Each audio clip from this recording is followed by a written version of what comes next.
یہ دعا میں اتنی خیر و برکت ہے کہ یہ اس کو پڑھنے کے بعد اگر عورت یا مرد کو کوئی جناتی تکلیف ہے، شیطانی کوئی اثرات ہیں، اللہ کے فضل سے اس دعا سے وہ ٹھیک ہو۔ یہ کس موقع پر بتانی چاہیے تھی مجھے؟ جب نکاح کے موقع پر میں بڑے بڑے درس تو دے دیتا ہوں، اس موقع پہ مجھے چاہیے نا اس دولہے کو، اس دلہن کو بتاؤں میں۔ پھر آپ صلی اللہ علیہ وسلم نے فرمایا کہ جب تم اپنی جسمانی ضرورت کے لیے اپنی بیویوں کے پاس جاؤ تو یہ دعا پڑھ لیا کرو، بسم اللہ اللہم جنبنا الشیطان وجنب الشیطان وما رزقتنا۔ جب تم یہ پڑھتے ہو، شیطان سے مراد شیطان جن، وہ پیچھے ہٹ جاتا ہے۔ اگر نہیں پڑھتے ہو تو وہ ساتھ وتی کرتا ہے بلکہ سبقت لے جاتا ہے۔ یہ نبی صلی اللہ علیہ وسلم کی حدیث ہے۔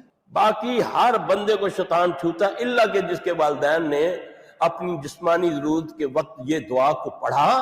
رسول اللہ صلی اللہ علیہ وسلم نے فرمایا پھر اللہ نے اس روز کسی اولاد سے نوا دیا، یعنی کہ وہ پروسیس شروع ہو گیا اولاد کا دنیا میں آنے کا، تو جب تک وہ بچہ یا بچی دنیا میں رہے گی کبھی اس کو شیطان نہیں چھوئے گا۔ یہ محمد صلی اللہ علیہ وسلم کی گارنٹی ہے۔